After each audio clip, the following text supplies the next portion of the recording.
Я считаю, что каждый из нас, где бы ни находился, чем бы ни занимался, если имеет возможность, в том числе используя свои отношения, улучшить качество жизни наших граждан, он должен это реализовывать. Конечно. И если бы вы, Адгур Амирович, если наши коллеги, Роберт Аршба, Олег Барцыц, Адгур Хурхмал, имел бы такую возможность и не сделал бы для наших граждан, я считал бы, что это несправедливо. Поэтому, где бы я ни находился, чем бы я ни занимался, если у меня есть возможность помочь хотя бы одному гражданину нашей страны, для меня это важно, и меня ничего не остановит реализовать эту программу. Я хочу вам сказать, что Олег Мсасович Барцыц, Роберт Иванович, и, кстати, Адгур Димович Хурхмал много помогают людям. Да, Они действительно много помогают. О себе я говорить не буду, это неправильно, но они делают это без телекамер, без софитов, съемок фотографов и так далее. Есть такое выражение русское: сделал добро, выбрось в воду и забудь. Вот если бы так это происходило, конечно бы сегодня этот вопрос не возник бы. А все, что происходит, это просто такая, знаете, агитация на уровне каких-то 90-х годов. Ну, видимо, ваши пиар-технологи или политтехнологи по старым лекалам работают. Ну, оставим эту тему. И у меня к вам еще один вопрос, если вы позволите. Бадр Зурабович, мы, наверное, попозже поговорим о программах, и о моей, и о ваших, и будет у нас такая возможность, но программу реализуют люди. Скажите, пожалуйста, а кто ваша команда? Потому что вокруг вас мы видим тех людей, которые действительно трудились последние 5 лет, довели нас до энергетического кризиса, загнали нас в долговую яму. Мы вокруг вас видим, по сути, действующих чиновников, которые якобы в отпуску. И если в случае вашего избрания, будет ли какое-то обновление кадров, или все те люди, которые работали весь этот период 5 лет с вами, они продолжат свою работу? Конкретно можно даже, вот я вижу, вы улыбаетесь, могу задать конкретные вопросы. Вот экс-премьер-министр, мною уважаемый Александр Золотинскович. Кстати, чью поддержку политическую вы искали в 2020 году? Нет, такого не было. Обращались? Нет. Это вас ввели в заблуждение. Если вы эту тему хотите развить, я вам потом расскажу отдельно. Но Александр Золотинский человек порядочный, и у меня с ним разные взгляды на строительство государства, но он никогда не обманывает. Вот то, что было, вы у него спросите, он вам расскажет о наших встречах. Но сейчас не об этом. Вот конкретно, если вы о нем говорите, и другие чиновники, которые сегодня активно работают в вашем штабе, они сохраняют свои позиции в вашей команде, и будет продолжаться то, что происходило все текущие 5 лет, или будут какие-то обновления? Адгур Амирович, хорошо, что вы задали вопрос. Такое ощущение, что вы мне здесь подыгрываете. Вы наверняка знаете, что мы стартовали с программой «Команда Абхазии». В рамках этой программы, запущенной платформы, более 2000 человек уже заполнило свои заявки для участия. Для меня очень важно осуществить работу совершенно при новых условиях и подходах. Считаю, что у нас очень достойная молодежь, люди, которые смогут себя реализовать в рамках управленческих кадров. Вы знаете, что у нас не было кадрового резерва. Основной упор я буду осуществлять в рамках работы этой платформы. Вы знаете, что такая платформа, кстати говоря, существует в Российской Федерации, благодаря которой многие губернаторы, депутаты Государственной Думы, заместители министров, федеральные министры прошли в рамках такого же отбора. И в этой связи считаю, что такой подход у нас назрел. Мы будем подбирать в команду людей, которые достойно будут представлять нашу страну. Вы знаете, что в нашей команде есть люди, которые уже имеют опыт. Я намерен в том числе собрать людей с разных команд, Адгур Амирович, с вашей команды, с командой Роберта Аршба, Олега Барцец, с командой Хуркмал Адгура я не знаком, но уверен, что у нас есть потенциал собрать команду профессионалов, которые могли бы сделать очень много полезных вещей в рамках нашего государства. Что касается тех людей, о которых вы назвали, я действительно так же, как и вы, отметили, считаю их людьми достойными. У меня лично, ни у моей команды нет обязательств ни перед одним человеком. Поэтому я использую все свои возможности для того, чтобы собрать команду, которая достойно будет представлять нашу страну. И в этом смысле я буду опираться на ту платформу, которую мы создали. Еще раз повторю, более 2000 заявок. Это показатель на новое веяние, на новый спрос, появление новых лиц.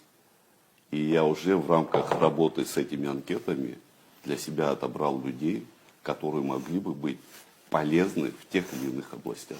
Мы продолжим эту работу.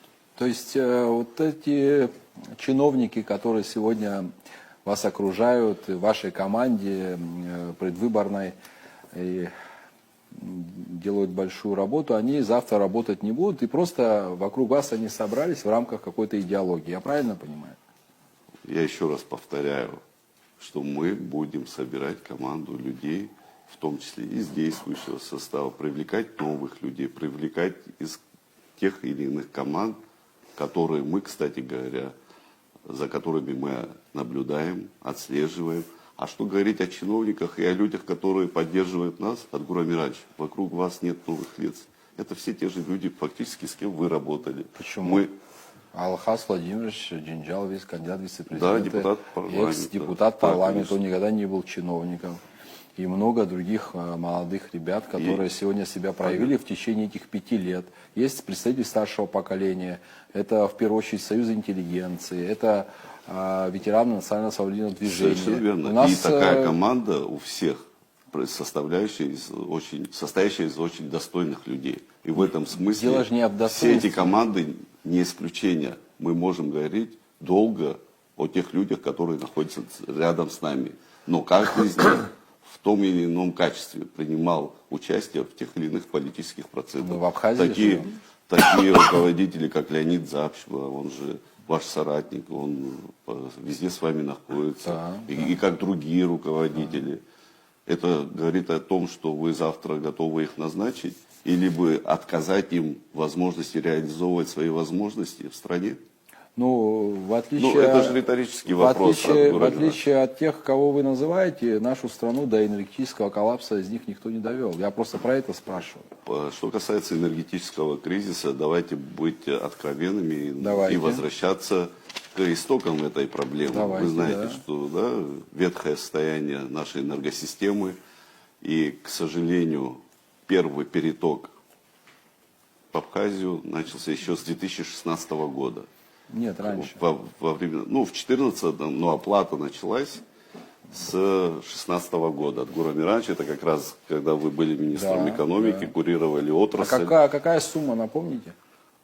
250 миллионов в 2017 году. Нет, у вас неверная 75 миллионов в первый год. информация. Значит, 30 миллионов рублей, и это и то за счет средств инвестиционной программы. это средства, которые должны были пойти Но в это экономику не нашей 1 страны. миллиард 900 миллионов рублей. Постепенно, значит, потребление энергосистемы нашей растет. Я бы хотел Не бы отметить... постепенно. Я Бадр хотел бы Зуравович, отметить, цифры Адгур упрямая Амирович. вещь. Я просто вам напомню, освежу я вашу все-таки память. договорю. Объем потребления электроэнергии в Абхазии, совокупный объем, просто чтобы это нам даст почву для дальнейшей дискуссии, в 2019 году составил 2 миллиарда киловатт-часов. Это в 2019 году. После того, как ваша команда легализовала майнинг, объем потребления электроэнергии в Абхазии увеличился на 50%. И уже в 2021 году объем потребления электроэнергии составил 2 миллиарда 900 миллионов киловатт-часов. То есть рост потребления составил 1 миллиард киловатт-часов. Соответственно, дефицит увеличился. Российская Федерация в рамках дорожной карты, кстати, которую провалило наше правительство по выходу из энергокризиса, предоставляла нам ежегодно некоторый объем так называемого социального тарифа. Министр экономики неоднократно заявлял о том, что мы за счет этой сферы получим 600 миллионов рублей. В итоге мы получили минус. За счет какой сферы? Легализации майнинга. Так, хорошо. Так. Откуда это началось? Вообще, В смысле, с какого откуда периода? началось? Ну, вообще Легализация? деятельность майнинга когда началась? В мире когда началась? В Она началась в Абхазии. Меня в мире 2004 не году. интересует. В мире в меньшей степени, в Нет, Абхазии. когда я вам скажу, вот есть показатель электроэнергии, потребления, да, который ярко иллюстрирует. Цифры упрямая вещь, Бадр Разалович, Нет, как я бы вам сейчас не о хотелось. другом говорю. 2 миллиарда киловатт-часов в 2019 году и 2 миллиарда 900 миллионов киловатт-часов в 2021 году. Рост на 50%. Соответственно, этот рост не произошел за счет резкого скачка экономики. Весь этот рост пришелся после того, когда вы легализовали майнинг на криптовалют в Абхазии, где обещали нам 600 миллионов рублей ежегодно доход, а вместо них мы получили 1 миллиард 900 миллионов рублей убыток. Кстати, за это никто не понес ответственность, эти люди спокойно продолжают работать. Но не об этом речь. Дело вот в чем. Российская Федерация нам предоставила объем электроэнергии в рамках вот этого социального пакета. Ежегодно они нам предоставляли. Большое спасибо Российской Федерации. Но на определенном этапе, когда Российская Федерация увидела, что дорожная карта по выходу из энергетического кризиса провалена вашим правительством, они перестали давать этот объем электроэнергии бесплатно. Поэтому, исходя из того, что вы в бюджет 2024 года не заложили эти деньги, в проекте 2025 года тем более этих денег не было, мы по 11 часов без света сидели по вашей вине, Бадр Разалович. Нет, У вас никакого это плана неправильно, Б не было. несправедливо. Более того, в Значит, рамках тех обязательств, которые вы взяли на Адмирал себя, Иванович. с 1 сентября 2024 года Российская Федерация приостановила софинансирование, это доплата этим бюджетникам. Ну, сейчас мы уходим далеко. У меня к вам еще один вопрос, если мы о экономике я заговорили. все-таки я не буду Вы отвечать на говорили- вопрос, пока я не отвечу на пожалуйста, предыдущий. давайте. Значит, что касается проблем в энергетике, значит, вы так, мягко сказать, ушли от вопроса того, как появилась эта нагрузка. А как появилась? Значит, напоминаю еще раз. Значит, в 2016 году Абхазия оплачивает первый переток. Так. За 3 года тот упрек в адрес исполнительной власти за последние годы не принимаю, потому как вы сами не закладывали ни одного рубля Нет, для вы оплаты ошибаетесь. перетока. Не, Ошибаетесь. я не ошибаюсь. Ну, я же работал заместителем председателя я межправкомиссии щас к между этому- Абхазией и Россией. Да, И вы эти вещи, закрывали которые за меня- счет инвестиционной программы, Естественно. средства которой были направлены на восстановление социальных объектов, таких как школы, сады, инфраструктура в том числе. И поэтому здесь говорить о том, что это не наши деньги, это несправедливо, Нет, неправильно. никто так не говорит, Давайте я Бадр все-таки Разалович. договорю. Значит, с 2016 года мы оплачиваем переток. Так. Значит, в 2019 году у нас колоссальное потребление электроэнергии. В том числе Колоссальное это сколько? вызванное, вы уже назвали эту 2 цифру. миллиарда киловатт. Совершенно А вы в верно. курсе, что у нас 2 миллиарда амплитуда, 1 миллиард 900, 1 миллиард 800, 2 миллиарда, у нас это потребление примерно с 2013 года. Значит, То есть скачок- завершаю свою мысль. Да.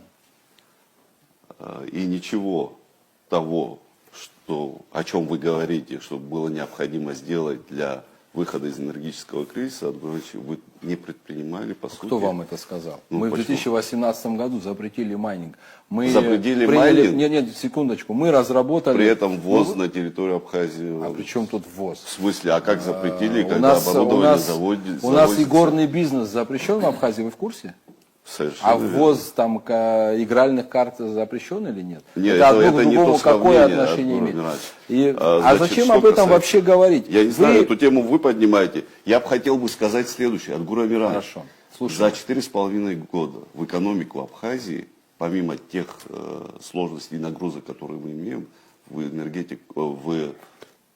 инвестиции в Абхазию пришли порядка 30 миллиардов рублей. Это же дополнительные подключения, это дополнительные мощности. Это на майнинг 30 миллиардов пришло? Нет, это пришло на восстановление инфраструктуры, как аэропорт, как восстановление больших объектов размещения.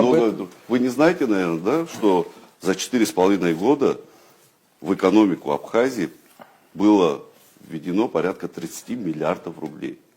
Только один объект по аэропорту — это 11 миллиардов рублей. Инвестиции в сельское хозяйство, частные инвестиции, государственные инвестиции — это все требует дополнительного подключения, требует дополнительных нагрузок. Кстати говоря, с 2008 года по 2019 год в экономику Абхазии порядка 6,5 миллиардов рублей пришло в экономику. То есть даже в этих показателях последние 4 года являются наиболее эффективными. В этом смысле, спорить с цифрами... Тогда у меня вопрос.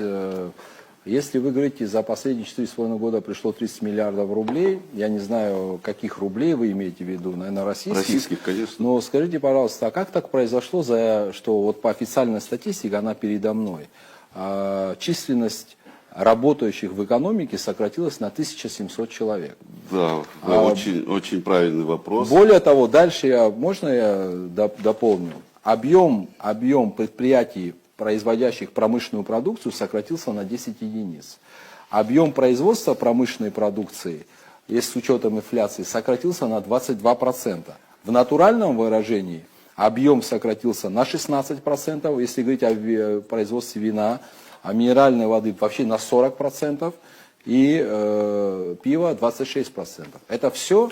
Теперь, когда вы говорите про крупные инвестиционные проекты, аэропорт я вообще обсуждать не хочу, потому что проект аэропорта возник по объективным причинам, и они вам известны, Бадр Зурабович.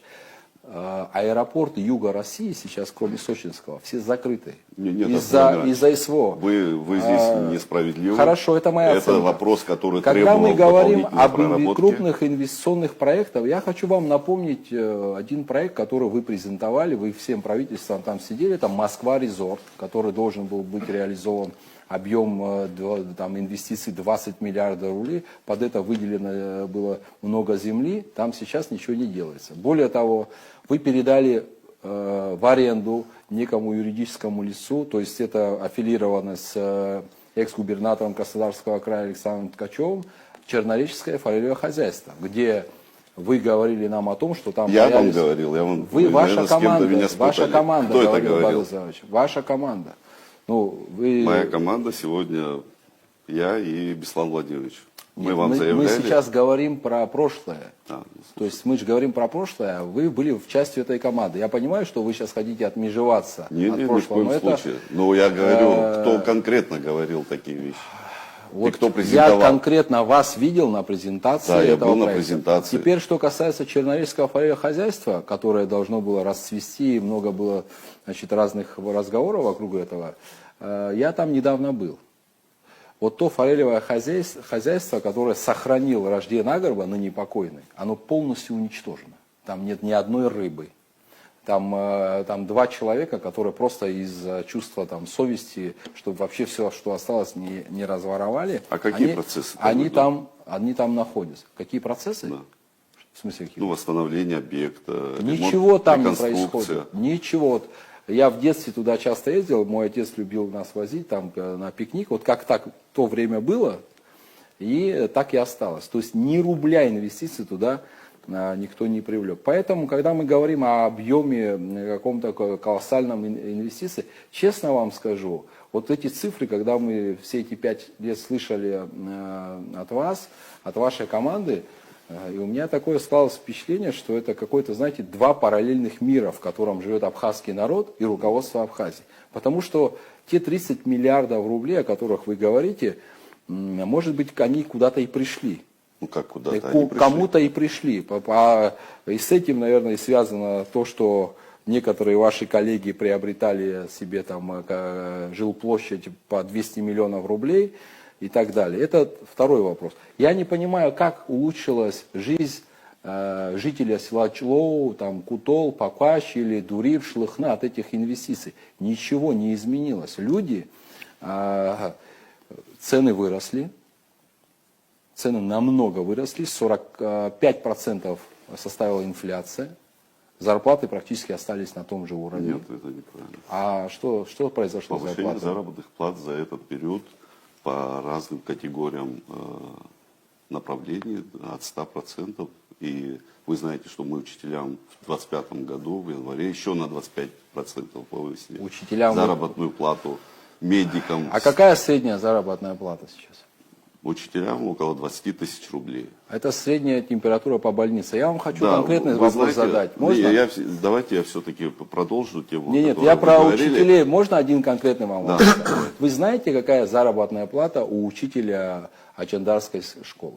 Я знаю, какая Какая зарплата заработная у плата? сельских учителей. У конкретного Она ниже. Ачандарской школы Она в вашем ниже. селе какая зарплата? Да, Вы- от какая? 17 тысяч. Нет, вы ошибаетесь. Нет, не Нет, ошибаюсь. вы ошибаетесь, вы не знаете зарплату. Я вам скажу, зарплата учителя, которую он получает на руки в Ачандарской школе в вашем селе, составляет 14 тысяч рублей, максимум 15 тысяч рублей. Нет, Поэтому, они когда вы получают говорите о надбавки средней с заработной района. плате, о том, что 20 тысяч рублей – это средняя температура по больнице. Совершенно. Тогда, когда в Министерстве финансов некоторые сотрудники получают минимум 80 тысяч рублей в месяц, и сельский учитель получает 12 тысяч рублей, конечно, в совокупности может быть это и 20 тысяч рублей. Но по факту сельские учителя ту зарплату, о которой вы говорите, не получают.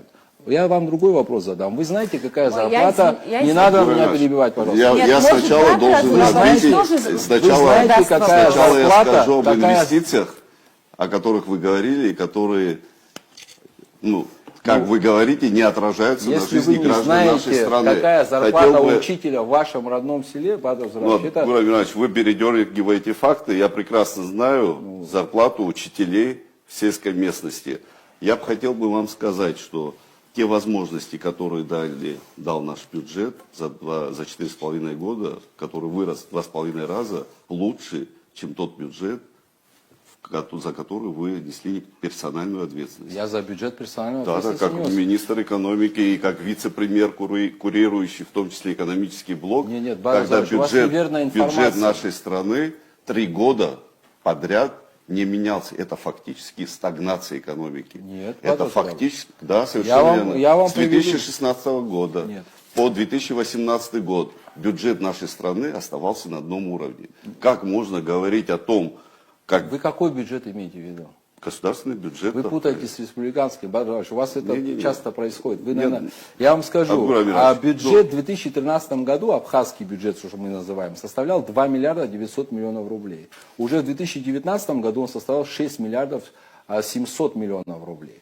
И каким образом вы видите, что он не менялся? Я вам говорю, что с Я вам 16 скажу про года российскую... по 18 Нет, год... нет, там Абдур речь Амирович, идет о совокупном объеме, если вы совершенно, говорите о я про это и говорю, там про речь идет о государственный российской бюджет, а вы финансовой говорите, что я помощи. говорю совершенно другие вещи. Я говорю о собственных доходах государственного бюджета. Так. Поэтому 3 года бюджет, который не меняется, не обсуждать и говорить о бюджете, который вырос в 2 раза, который создал дополнительные условия Бадр для Зураевич, я внедрения сейчас не таких про программ. Бюджет Я же гов- говорю. Я говорю про зарплату конкретного учителя. А это в том числе отражение, я это вам- в том числе поддержка сельчан, а программа, на которую мы направили порядка 500 миллионов, полмиллиарда рублей на поддержку сельчан, это что, не поддержка?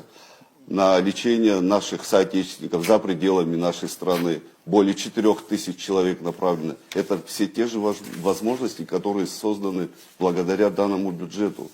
Поэтому, Абдур Ильич, давайте, я все-таки сегодня рассчитывал на другой формат общения. Я тоже, То, как Бадр мы видим, Зураевич. как мы планируем развивать нашу страну. Да, мы об этом то, поговорим. Как прийти Кстати, к тем вопрос целям. можно задать. Вы в одном из своих выступлений сказали, что зарплату вы хотите поднять до 45 тысяч рублей. А как вы планируете это сделать? В том числе благодаря возможностям бюджета нашей страны. Мы обязательно будем наращивать, увеличивать. Ну, а вы представляете, в каких объемах надо увеличить бюджет для того, чтобы была заработная плата 45 тысяч? Какие параметры? Мы к этим параметрам обязательно придем.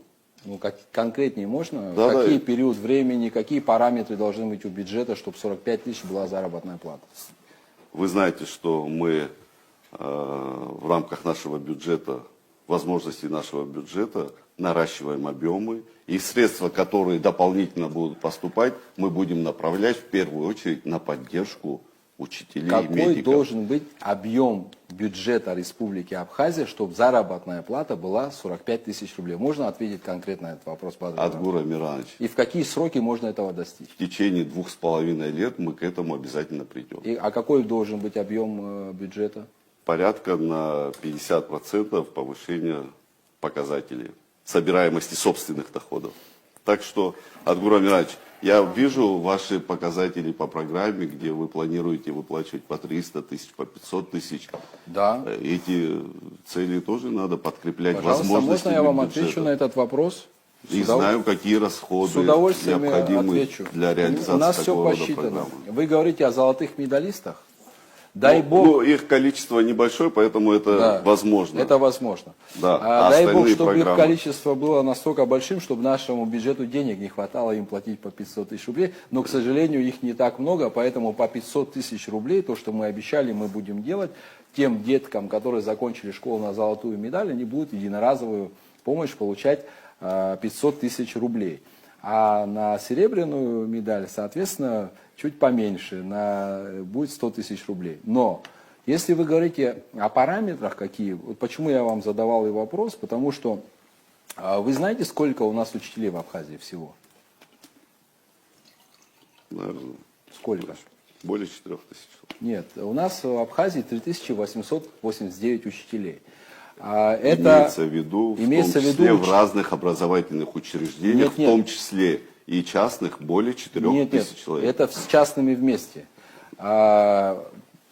Вот для того, чтобы поднять заработную плату учителям всем, не так, как вы в среднем по больнице считали, там где-то больше, где-то меньше, вот всем без исключения на 5000 рублей нужно в месяц всего 19,1 миллион рублей. В году это получается 230 миллионов рублей. Соответственно, когда мы говорим о том, что мы можем поднять заработную плату нашим учителям, и мы, кстати, собираемся существенно увеличить заработную плату учителям, преподавателям университета, воспитателям, тренерам, потому что образование мы, наша команда, считаем главным приоритетом. И За где счет каких средств? Я вам Вот скажу, вы за счет каких. задавали вопрос. 230 миллионов рублей – это не такая огромная сумма для нашего бюджета. Тогда, когда меня спрашивают, где взять деньги, я всегда отвечаю одним простым вопросом. Если абхазское государство будет выстраивать свою работу в рамках приоритета расходования государственного бюджета, у нас на все деньги будет хватать.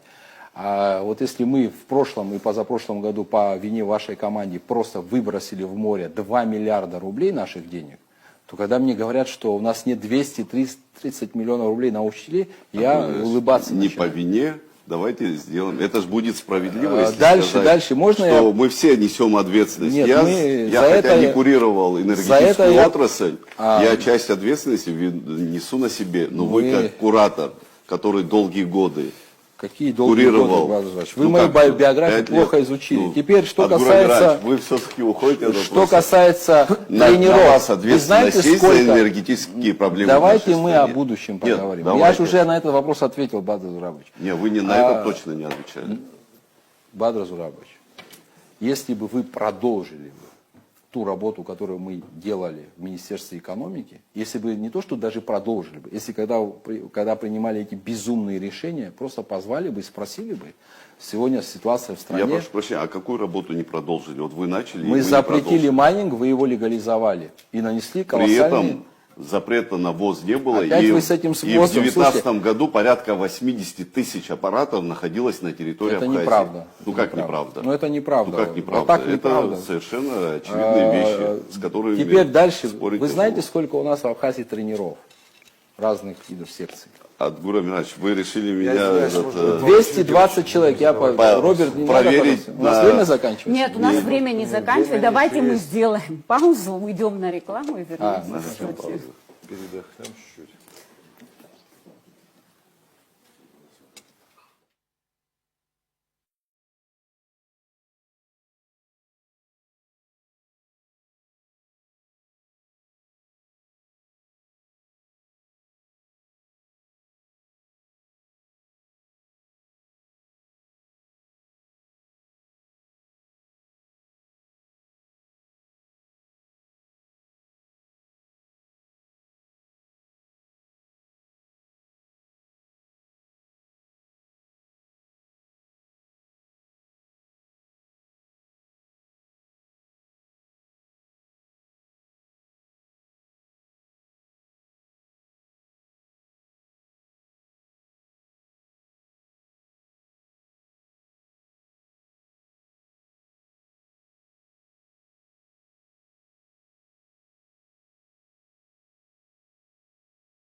Яцахцойд ишяшоц ицо аефир. Ожи ажи яхтойд бадразурапи пафергесар шумоп хускуяна год иштирц. Спасибо большое за возможность задать вопрос. Воспользуюсь этой возможностью. Я бы хотел задать вопрос, который широко сейчас волнует граждан нашей страны. Как вам известно, было сделано заявление экс-председателем службы государственной безопасности по итогам встречи с Эдгуром Эмирановичем и Валерием Рамшуховичем Ганба, на встрече которой ему объявили, что он отправляется в отставку.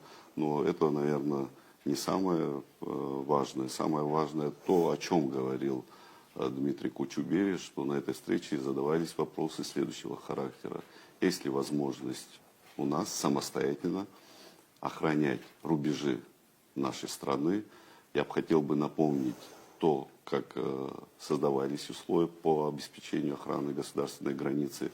Каждый гражданин нашей страны помнит, как мы встречали пограничные войска Российской Федерации в 2008 году с цветами, с флагами, с надеждой на будущее, с возможностью... Я сейчас к этому прихожу. С возможностью сохранить мир и стабильность нашей страны. Могли бы вы пояснить, с чем это связано, почему такого рода вопросы ставятся на встрече? И, конечно же, в каком качестве, Эдгур Эмирович, вы находились на этой встрече с силовиками? Это очень интересная история. И не то, что интерес, это очень важная история, которую граждане нашей страны, кстати говоря, задают на наших встречах. Мы ответить на этот вопрос не можем. Прошу вам слово. Я на этот вопрос уже отвечал, но, честно говоря, странно слышать от кандидата в президенты такой вопрос, что я там делал, когда вы, не переставая, встречаетесь с разного рода министрами. Более того, в нарушении нашего с вами соглашения 25 февраля, на второй день вы его нарушили, к сожалению, вы в присутствии министра здравоохранения Абхазии в очередной раз, я уже запутался, что вы там делаете, то есть какие-то давайте все-таки автобусы раздать. Теперь вопросу, возвращаемся к государственной границе. По всей видимости, вас неправильно проинформировали. Российская Федерация находится здесь, на наших границах, в рамках соглашения о совместных усилиях по охране государственной границы. Это соглашение очень важное, и в рамках этого соглашения мы сумели выдохнуть, потому что до этого времени на государственной границе по реке Ингур за весь послевоенный период погибло 414 человек, наших граждан. Это силовики, вы помните наверняка, и сотрудники таможенного комитета ездили, и МВД и так далее. И не только силовики, это представители интеллигенции. Много кто ездил. Да, но это были посменно ездили охранять. С 2008 года, как Россия нас признала, этот вопрос был закрыт, и мы с большой благодарностью относимся к Российской Федерации. Вы знаете, что и российские пограничники, и миротворцы погибали.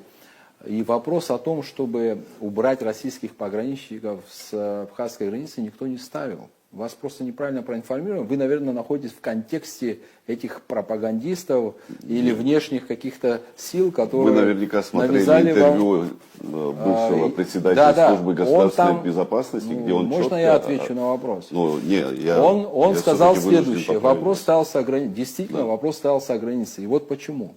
Потому что я там оказался, почему я уже об этом говорил, скажу еще раз. Потому что до выборов за несколько дней я ставил вопрос о том, что в Абхазии находятся некие незнакомые лица спортивного телосложения. У них было замечено огнестрельное оружие. Я позвонил Валерию Рамшуховичу Ганба, исполняющему обязанности президента. Я сказал ему следующее. Я говорю: Валерий Рамшухович, у нас есть информация о том, что какие-то люди поселились в тех или иных гостиницах. Может, меня обманули, я не знаю, но вы проверьте.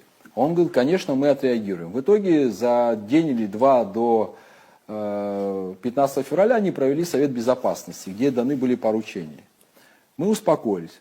В ночь, когда проходили выборы, 15 февраля, возле Центральной избирательной комиссии стояло несколько десятков человек, вооруженных, которые зафиксированы были нашими гражданами. Правоохранительными органами или гражданами? Гражданами. Правоохранительные органы находились здесь, на территории центральной, там было огорожено, они находились за пределами. Опять же, когда это был зафиксирован случай, почему нас это беспокоит?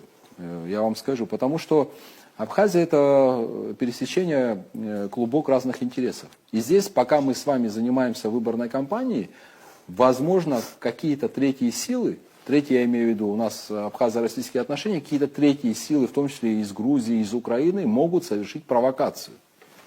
И мы хотим избежать разного рода провокаций, и чтобы не было столкновений. Поэтому, когда мы наблюдаем каких-то людей, неизвестных нам, неопределенных, не зафиксированных, это вызывает беспокойство. Выборы прошли, я позвонил Валерию Рамшуховичу, я говорю, в чем дело, почему эти люди появились там-то, там-то? Он говорит, что силовикам было дано поручение. Ну, сейчас все пересказывать зачем. Когда пришел Дмитрий Кучуберия, мы ему задали, я лично ему задал вопрос. Я сказал, что почему вы с этим справиться не можете? Он говорит, я не могу с этим справиться. Тогда вопрос его отставки встал. Там не я его ставил, вопрос об отставке. Это исполняющий обязанности президента. Я считаю, что он имеет право, потому что если что-то произойдет, Бадр Зуравович, мы все пойдем обвинять исполняющего обязанности президента, так как вы здесь не имея фактов, как можно отправлять в так отставку он сам человека, подтвердил, который Дима Кучуберия сам подтвердил наличие этих людей. Дальше смотрите. вооруженных людей на Да, территории Абхазии, да, которые стояли у ЦИКа, Да. то есть не являющиеся гражданами Да, нашей да, страны. он сам Но там же это невозможная подтвердил. история. Не, ну почему? Вы Ну мне как? не верите? Что Ну как десятки машин, не машин, вооруженных, людей.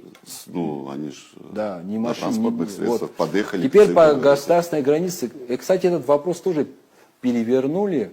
И мне очень жаль, что вы вот в рамках этой повестки, видимо, ну, не знаю, ладно, не буду комментировать. Никто не ставил вопрос о том, чтобы российские пограничники ушли. Вопрос был в другом. Задавали ему вопрос, а как получилось так, что эти люди перешли через границу? На что он сказал, что наши пограничники, у нас на границе по реке Псоу, речь о этой границе шла, наши пограничники не оснащены соответствующим оборудованием для того, чтобы осуществлять соответствующий контроль. Там ребята стоят на холоде, действительно, у них нет таких возможностей, как вот на российской стороне, куда мы переходим, там все это сделано по-другому. Об этом шла речь, Бадр Зуравович, не о том, что кого-то убрать. Речь шла о том, чтобы как сделать так, чтобы мы сами тоже могли контролировать в полной мере тех, кто к нам приезжает. Он нам говорит о том, что сегодня просто ведется учет. Там ребята стоят на границе, я знаю, стараются все это делать. Наши пограничники, достойные ребята, но у них нет технических возможностей. Вот о чем шла речь. А все это перевернули так, как будто кто-то хочет убрать российских пограничников. Я понимаю, почему это делается. Потому что ваша предвыборная кампания, я не говорю о том, что это вы лично этим занимаетесь, не дай бог, но те люди, которые за вами стоят, эти политические технологии, которых вы привезли здесь, полгорода их ходит, они разворачивают в российской медиасфере такую модель, что якобы Адгур Арзанбай антироссийский настроен. Кстати, вы знаете, Бадр Зуравович, очень жаль, что вы не смогли из себя как-то, ну, не то что выдавить, а сказать хотя бы несколько слов. Вы же знаете, что Адгур Амиранович Арзанбай не является турецким агентом. Вы же знаете о том, что Адгур Амиранович Арзанбай не является гюленовским воспитанником. Когда об этом говорят известные российские журналисты, если бы про вас такое сказали бы, про моего коллегу и оппонента, я в ту же секунду выступил бы, обратился бы к этому журналисту и сказал бы, уважаемый такой-то, такой-то, наше дело внутреннее, мы сами здесь разберемся, у нас идет выборный процесс, не провоцируйте ситуацию внутри Абхазии, это не ваше дело. Во-первых, мой оппонент не является таковым, кем вы его называете, просто не вмешивайтесь в наши вопросы. Вы являетесь кандидатом в президенты Республики Абхазия. То есть и я являюсь кандидатом в президенты Республики Абхазия. И каждый гражданин, вот честно говоря, вы там прокомментировали это возбуждение уголовного дела, надо разобраться, почему и так далее. Я от вас другого тоже ожидал, Бадр Зуравович. Это что получается? Что вы относитесь снисходительно к тому, что Следственный комитет Российской Федерации У нас в Абхазии 90% все граждане России. Вот завтра кто-то там нарушит правила дорожного движения, или там на охоте выстрелит не в ту сторону, или что-то другое сделает, и Следственный комитет Российской Федерации будет на них возбуждать уголовные дела. То есть это получается, что вы к этому относитесь. Понимаете, Артур Иванович, я это же... отношусь в первую очередь к гражданам нашей страны. Если в отношении граждан нашей страны, я повторяюсь еще раз, чтобы было понимание. Заводятся уголовные дела, это ответственность исполнительной власти, органов правопорядка, которые должны иметь материалы, на основании чего в рамках взаимодействия выстраивать свою работу. Если нет реальных оснований возбуждения уголовных дел в отношении наших граждан, мы эту позицию до конца должны отстаивать. Здесь, значит, двухсмысленного отношения к этому вопросу быть не может, но все-таки я вернусь к другой теме, с которой начинали. Вы все-таки причина отставки исполняющего обязанности председателя службы государственной безопасности, вы утверждаете, что была из-за того, что технически нашу границу невозможно не в этом, обеспечить. Нет. Дело по в том, реке что Псов. причина его отставки, вы у него самого спросите, не я его отправлял в отставку. В вашем присутствии. Ну, в вашем присутствии здесь полкабинета министров Российской Федерации приезжает, что Нет, вы там не только обсуждаем кадровые вопросы. вы мне говорите, там что не вы к этому обсуждаем отношения кадровые не вопросы. имеете. А в моем присутствии я вам скажу почему. Да.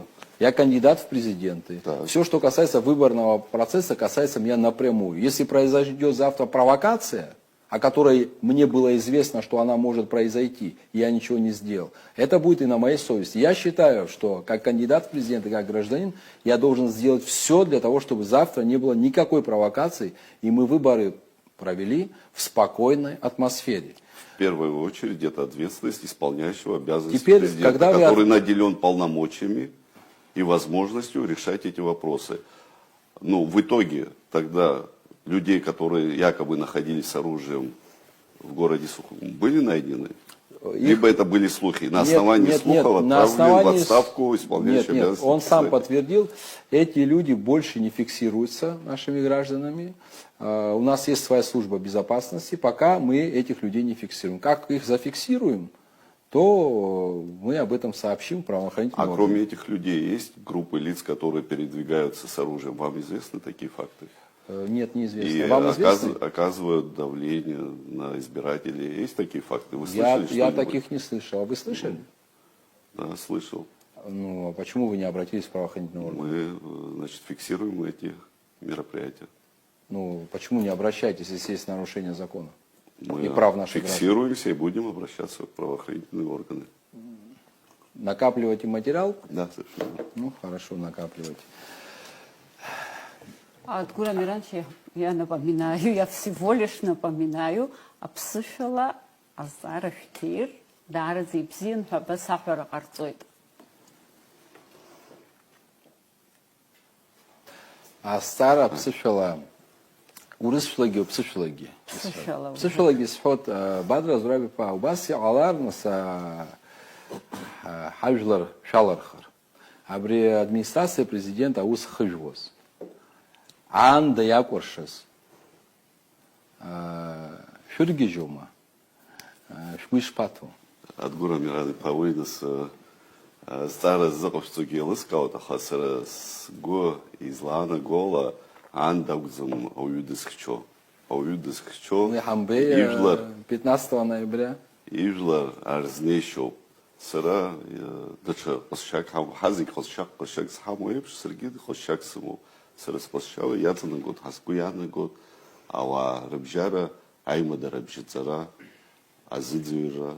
Сара шәаргьы саргьы иреиҳаӡоу ҳәынҭқарратә усбарҭаҿы ҳнеир ҳҭахуп. Ҳажәлар ргәаанагара ҳмаҳар, иаҳгәамԥхо, ҳаҳар ҳҭахымкәа, ас еиԥш иҟоу ахымҩаԥгашьа иашаӡам ҳаизыцԥхьаӡоит. Сара аандак самхьчаӡыцт, ианықәзаалакгьы ҳажәлар срылагылоуп, џьаргьы сцап ҳәа сгәы иҭаӡам, инызкӡо иҟасҵо зегьы ҳара ҳаимадара арӷәӷәара, ҳажәлар ракзаара азҵаарақәа аӡбара усуп. Убри аганахьала сара аандакала аӡәы дааныскылап ҳәа агәҭакқәа сымаӡам. Ипсил. Павел Здравик, анда акваршана, администрация президента, анда акваршана, я ваш писал, что хцем. Яшизем у Яшами? Иашаӡам сымҳәаӡеит сара Яши хатала. Яшами. Уи аҳәынҭқарра аныҟала азинхьчаратә усбарҭақәа ижәдыруа ус еиԥш ихьчоуп. Иара аҳәынҭқарра хада иусбарҭа хьчазаргьы акгьы амаӡам, аха сара ахаҭала шәсызҵаауазар, уи сызгәаанагароуп. Сызгәаанагара ас еиԥш иҟоу ауаа цәырҽыхьчара акәымкәа, иара аҳәынҭқарратә хыб ахьчаразы иҟаҵан ҳа сгәы иаанагоит. Уи нас адҵан рырҭоз сара аӡәгьы адҵа исымҭаӡеит, уҩыза алшарагьы сымаӡамызт. Сара сгәаанагарала аан аӡәгьы даанагылаӡом. Уи аҭоурыхлагьы иаҳдыруеит, аԥсҭазаара аҟнагьы иаҳбахьеит, аԥсуа игәаанагара аниҳәо, уи даҽакала имҩаԥысуеит. Уи зныкы мҩымҭан ҳахьхысхьеит урҭ азҵаарақәа.